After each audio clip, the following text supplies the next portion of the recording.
It's plant-based. When I was a kid, my mother said the fast food trend would never last. No one would forsake the table for dinner in a bag. She was wrong, at least about that one. The statistics are terrifying. 1 in 3 Americans eats fast food every single day. Every single day. Now, we know better, right? We do know better, right? So what if I could teach you to make a better burger? Our burger's base is black beans. So you're gonna take a simple everyday fork and start smashing the beans. Now, you may smash them completely. You can smash them halfway. It all depends on what you want. If you want a really smooth, sort of a grayish texture to your burger, then you partially smash them. I kind of like a really beany texture to the burgers. Now, you can cook your beans, takes about an hour. You can use canned beans, which are really, really soft, and I recommend them if you're pressed for time. You can leave them rougher if you like. You just want them to have a nice texture, and you want them to hold together. If the beans are whole, you're in trouble. Then we're gonna take some silken tofu. Now, silken tofu is very, very soft because it's been pressed only for a few minutes. And so it's gonna be sort of our binder, right? You might use an egg usually, but we're gonna use this. You're gonna mix that in. You're gonna also add in some breadcrumbs. I use whole wheat breadcrumbs. Some diced red onion. Some frozen corn, texture. All about texture.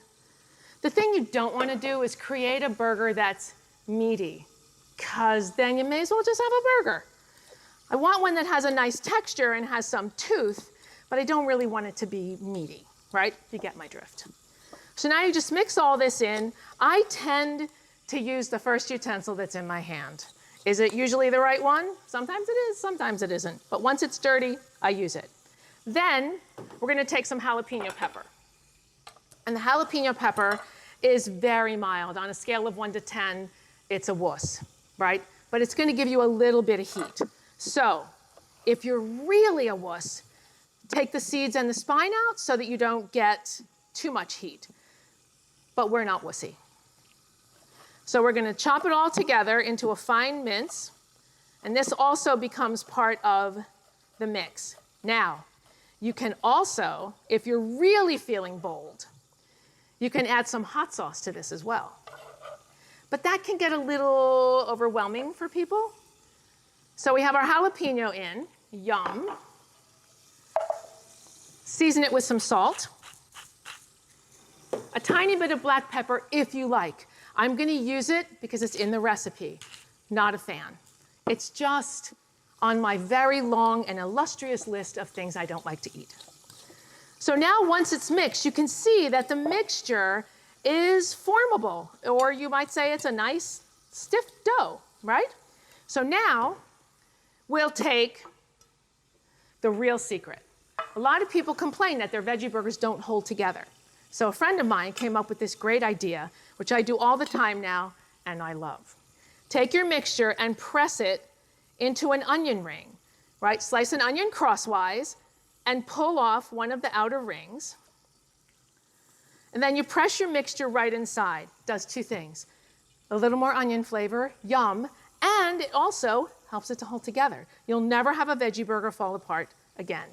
It is, I must give him credit, brilliant. Then they're gonna go into the fridge for 10 minutes. You really want them to sort of set up. After 10 minutes, you want to take them out and uncover them. You only cover them so they don't get a little sort of a dry skin on them. But if you forget to cover them, it's no big deal. It's just 10 minutes. Take a little olive oil.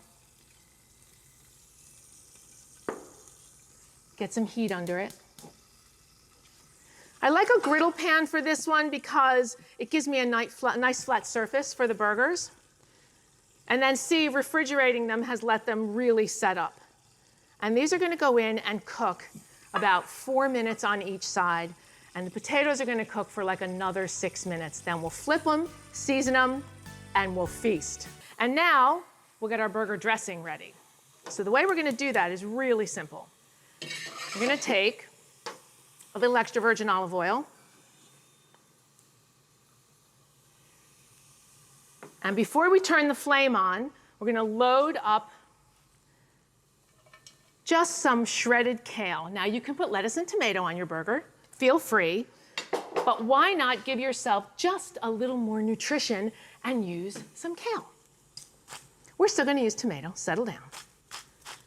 And you're just gonna saute this until it wilts, just a little bit, right? If you cook your greens until they're old school Italian style black, you've lost all the nutrition. We just want them to wilt. We want a little bit of crunch on top of this soft burger. Yum, yum, yum, right? So you see how this looks? Et voila, done. So now we plate up our feast. Then we take a burger bun. Use whole grain. Please use a whole grain bun. Don't do all of this for your health and then use a white bun. Really? No. Take a burger, pop it right on here. Now at this point, you can add vegan mayonnaise, you can add hummus, gives it a really nice flavor. I'm gonna use some sliced tomato.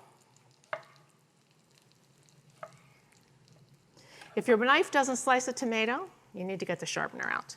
Pop it right on top. A little kale. And this is a feast. You will never hit the drive-through line again. Now I'm going in. You gotta really wrap yourself around this one. The burger is soft, the bun is soft, the kale is crunchy. This is the greatest fast food you will ever eat. Oh, and by the way, it was fast.